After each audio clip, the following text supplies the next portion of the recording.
इस सारे मामले में जो क्राइसिस क्रिएट हुआ, इंस्टेड ऑफ पुटिंग ब्लेम्स, 75 साल की 76 साल की हिस्ट्री है राना साहब, अगर हमारे हुक्मरानों ने काम ठीक किया होता तो हमारे हालात तो ये ना होते ना। किसी एक ने भी आके अगर कोई इतनी बड़ी तब्दीली कर दी होती तो जिसमें हम खड़े हुए हैं उसमें ना खड़े होते। अब SIFC बनाई गई, special investment facilitation council, army chief general Asim Munir, उनकी कारोबारी शख्सियात से मुलाकातें हुई। उससे जो खबरें सामने आई कि $100 अरब जो है वो सऊदी अरब, UAE, कतर, चाइना, फ़लाँ दोस्त मुल्क से आ जाएगा पाकिस्तान में। उसमें क्या रुकावट है अभी तक? ज़ाहिर है कि हम नहीं कह रहे over a period of 5 years इसने आना है, लेकिन इसका आगाज़ जो है वो कब तक एक्सपेक्ट किया जाना चाहिए, या अभी शुरू ना होने की वजह क्या ये है कि जो मिडल ईस्ट में क्राइसिस क्रिएट हुआ है, इसराइल का जो लड़ाई चली है उसमें अब ये गल्फ़ नेशंस कुछ मुख्तलिफ प्लान कर रही हैं, या इनके पास स्पेस नहीं है, या ये नहीं कर पाएंगी? Why is it not coming to Pakistan? देखिए, अब इसमें अब तो बात ये ऑफिशियल हो गई है। जहांज़ेब खान जो सेक्रेटरी एपेक्स कमेटी के ऑफ द SIFC, उन्होंने खुद ये बोला है। 3 दिन पहले हमारी ब्रीफिंग की थी उन्होंने, 3-4 दिन पहले, जिसमें उन्होंने कहा जी कि जो $100 अरब का फिगर नहीं, $70 अरब का था। 70 का, सॉरी, तो नहीं, 5 साल का जाते रहे। हाँ, कि 5 साल में जो ऑफिशियल उन्होंने कहा वो $70 अरब का। उन्होंने कहा ये नंबर हवा में नहीं था, इस नंबर के पीछे वादे थे, और वादे वो उन्होंने कहा कुछ ममालिक ने किए थे। और फिर उनसे एक सवाल हुआ जो किसी ने किया वहाँ पे कि ये जो गल्फ़ में, अब नॉट गल्फ़ है, जो मिडिल ईस्ट में ओवरऑल जो सिचुएशन डेवलप हो रही है इस पैलेस्टाइन वॉर की वजह से, उसका आपके ऊपर क्या इम्पैक्ट है इन सारी चीज़ों को? उन्होंने कहा जी अगर हम ये कहें कि अब सब कुछ नॉर्मल चल रहा है तो सब कुछ नॉर्मल नहीं चल रहा। अब उनकी तवज्जो उस तरफ चली गई है, उस तवज्जो को वापस आने में टाइम लगेगा। तो जिसकी वजह से एक तो वो ये इफेक्ट है, इन्वेस्टमेंट नहीं है। कि दूसरा उन्होंने कहा कि कोई भी प्रोजेक्ट होता है इसका एक जेस्टेशन पीरियड होता है, मतलब उसकी तैयारी फिजिबिलिटी होती है, फिर उसकी MOUs होते हैं, फिर एक फ्रेमवर्क एग्रीमेंट साइन होता है, फिर कमर्शियल एग्रीमेंट होता है, फिर उसका एक प्रोजेक्ट ऑन ग्राउंड आता है, और उसमें फिर वो जैसे जैसे उसके ऊपर डेवलपमेंट होती है कि पैसा ट्रांसफ़र होता जाएगा। तो ये एक पीरियड होता है। तो अच्छा, SIFC को मेरे ख्याल में SIFC इंतहाई कामयाब हो अगर ये अपना सप्लीमेंट्री रोल प्ले करे। सप्लीमेंट्री रोल का ये मतलब ये है कि जो इस वक्त इदारे हैं, जो एग्जिस्टिंग डिपार्टमेंट्स हैं जिनका ये काम है ये सारे काम करना, उसमें जो शॉर्ट कमिंग्स हैं उसको ये फिल इन करें, बजाय इसके कि एक सुपरा या एक बड़ी बॉडी का वो रोल प्ले करे। उसमें ये बड़े इफेक्टिव हो सकते हैं। मेरा अपना मैं आपको एक एग्जांपल देता हूँ। 2013 में जब PMLN की गवर्नमेंट आई तो इन्होंने, जब एहसन इकबाल वज़ीर बने प्लानिंग के, तो इन्होंने देखा कि जो प्लानिंग कमीशन है वो बिल्कुल ऑब्सोलीट हो चुका है, ऑफिसर्स काम नहीं कर रहे, इनको जो सपोर्ट चाहिए होती है उसकी उसमें कैपेबिलिटी नहीं होती थी लोगों की। तो इन्होंने क्या करना शुरू कर दिया कि इन्होंने मार्केट से लोग हायर करना शुरू कर दिए। तो अच्छा, अब उसमें भी आपकी लाइकिंग डिसलाइकिंग्स आ जाती हैं। तो इन्होंने एक पैरेलल निज़ाम खड़ा कर दिया। अब मैं बात करूँ 2013 की, तो जब पैरेलल निज़ाम इन्होंने खड़े किए तो एक दफ़ा मेरी इनसे मुलाकात हुई, उनको शायद याद हो या ना हो। मैंने कहा सर ये काम नहीं करेगा। उन्होंने कहा क्यों काम नहीं करेगा? मैंने कहा इसलिए काम नहीं करेगा, एक तो जो लोग बाहर से लेके आ रहे हैं उनको सिस्टम का एक्सपीरियंस नहीं है, नंबर 1। नंबर 2, जो आप लेके आ रहे हैं उनको रजिस्टर ये सिस्टम देगा, उनको काम नहीं करने देगा, खुद भी नहीं काम करेंगे और उनको भी नहीं काम करने देंगे।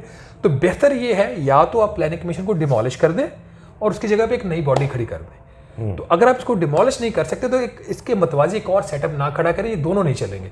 तो यही हुआ, कुछ नहीं होगा प्लानिंग कमीशन में। तो बॉटम लाइन इज के सिस्टम के अंदर खराबियां होती हैं। से as we speak right now, जो SIFC के थ्रू प्रोमिसेस थे, जो तवज्जो बटी है, उसकी वजह से शायद वो जो टाइम लाइन है कि इस वक्त तक पैसा आ जाएगा, उसमें हल्का फुल्का डिले होगा, लेकिन इंशाल्लाह वो पैसे जो हैं वो दो प्रोजेक्ट्स हो सकते हैं जो मेरा ख्याल है, और अगर हो जाए तो बड़ी रेकोडेक, बट उसमें भी कुछ इश्यूज आ रहे हैं। वो अब जहांज़ेब खान साहब कह रहे हैं कि काफ़ी एडवांस स्टेज पे चले गए, 25 दिसंबर से पहले कोई ना कोई इन पे वो चीज़ डेवलपमेंट हो जाएगी। वो आ जाता है तो $6-7 अरब की वो इन्वेस्टमेंट है। दूसरा, सऊदी की ऑयल रिफाइनरी पाकिस्तान में लगनी है, वो आ जाता है $10-12 अरब। ये बहुत बड़ी इन्वेस्टमेंट होती है, लेकिन वो हमारे जो कैश फ्लो की शॉर्टेज है उसको तो पूरा नहीं कर पाएगी। देखिए, कैश इन्वेस्टमेंट का मतलब तो ये है कि रिफाइनरी के लिए पैसा आया, $10 अरब, $9 अरब बाहर चला गया, मशीन परचेज हुई, फलां हुआ और वो लग गया, और उसने भी अपने मकसद के लिए इन्वेस्ट किया है ना, वो तो वो लेगा। वो आपको पॉकेट मनी तो नहीं दे रहे कि ये लो, ये आपकी पॉकेट मनी है, या आप खर्च कर लो मियाँ साहब की जेब में, या हुकूमत पाकिस्तान की जेब में तो नहीं डाल रहे ना। वो पैसा तो पाकिस्तान के अपने यूज, फौरी पैसा वो आएगा को प्राइवेटाइज कर दें आप चीज, उसका पैसा फौरी आ जाएगा आपको। फॉरेन डायरेक्ट इन्वेस्टमेंट आ जाए, उसका एड मिल जाए। एड का तो अब जमाना गया, लोगों के पास पैसा ही नहीं आपको देने के लिए या किसी को भी देने के लिए। सही। यूरोप और अमेरिका का पैसा या यूक्रेन जा रहा है या इसराइल जा रहा है। सही। तो गिवन सिनेरियो में माय फाइनल क्वेश्चन के इलेक्शन में जा रहा है पाकिस्तान 8 फरवरी को, स्टेबिलिटी, ये बार बार सब लोग इस बात पे मुत्तफिक हैं कि इकोनॉमिक स्टेबिलिटी जो है वो पॉलिटिकल स्टेबिलिटी के साथ उसकी जुड़ी हुई है। अगर सियासी इस्तेहकाम नहीं है तो मौशी इस्तेहकाम नहीं हो सकता, वो पाकिस्तान को ज़रूरत है। 8 फरवरी में जिस सिनेरियो में हम इलेक्शन में जा रहे हैं, कोई एग्री करे या ना करे, लेकिन अगर आप इसी सूरत हाल में जो अब है, हमें तो नहीं लगता कि उससे स्टेबिलिटी, पॉलिटिकल स्टेबिलिटी क्रिएट होगी। तो मियाँ साहब को इतने घाग, इतने सीनियर पॉलिटिशियन हैं, उनको इस बात का एहसास नहीं कि हम पाकिस्तान एक ऐसे वक्त में इस तरीके से इलेक्शन में जाएगा, उनको हुकूमत मिल जाएगी, वो बैठ जाएंगे, अगर स्टेबिलिटी नहीं होगी तो वो ये कैसे कर पाएंगे? देखिए, इट इज़ प्रीमेच्योर टू से कि स्टेबिलिटी आएगी या नहीं आएगी, दोनों बातें। मेरा अपना मैं चूँकि पॉलिटिक्स पे मेरा इतनी कमांड नहीं है तो मैं बात नहीं ज़्यादा खुल के करूँगा। मेरा अपना फिर भी ख्याल ये है, ये जो टेक्नोक्रेट सो कॉल्ड की गवर्नमेंट आई है, जिसको 9 नवंबर को चले जाना चाहिए था, जो उनका टाइम पीरियड बनता है 3 माह का, ये स्टेबिलिटी नहीं लाएगी मुल्क में। ठीक है, एक चीज़ बड़ी वाज़ेह तौर पर सामने आ गई है कि इस केयर टेकर कैबिनेट के पास कोई ख़ास एक्सपीरियंस भी नहीं है और इनमें कोई इतने शानदार लोग भी नहीं हैं जो निज़ाम को बेहतर चला सके।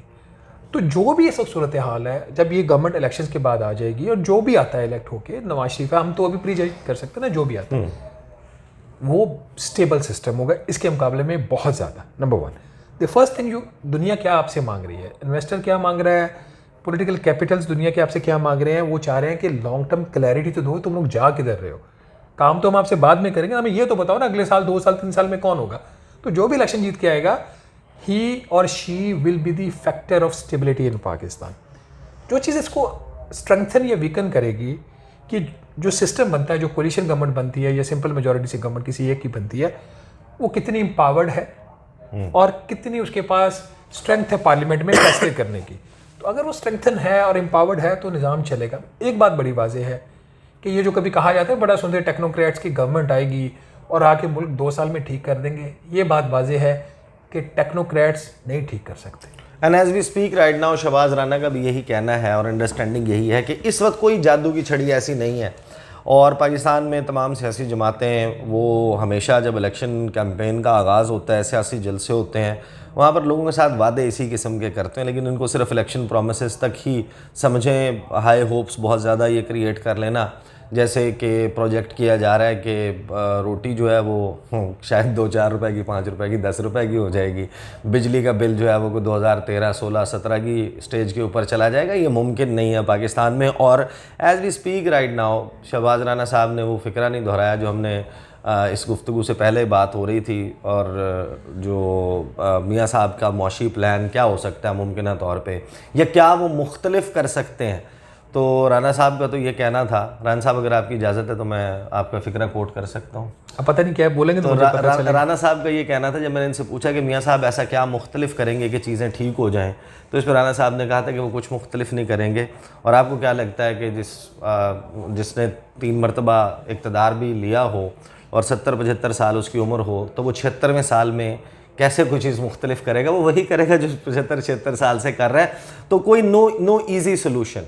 और जो पाकिस्तान में तमाम स्टेक होल्डर्स हैं, उनको बैठकर इस वक्त एक बात सीरियसली सोचने की ज़रूरत है कि हम 75-76 साल में कहाँ अगर खड़े हो गए हैं। और जब कंप्यूटर भी आप लोगों का जो है वो फंसना शुरू हो जाता है, तो लोग जो है वो एक रीसेट का, रीबूट का बटन होता है, उसको दबाते हैं। हमें काम डाउन करने की, पॉलिटिकल टेम्परेचर्स को, मारामारी को कम करने की, चीज़ों को कूल डाउन करने की ज़रूरत है। रियासत, मुल्क वो इस तरीके से नहीं चल सकते, ना इस किस्म की सूरत हाल का मुतहम्मिल हो सकते हैं जहाँ पर पॉलिटिकल जो इक़्तिदार की लड़ाइयाँ हैं मुख्तलिफ़ सियासी जमातों की, या जो इंडिविजुअल्स हैं उनकी अनाएँ हैं, वो मुल्क के और मुल्क के आने वाली नस्लों के मुस्तकबिल पर गालिब आ जाए।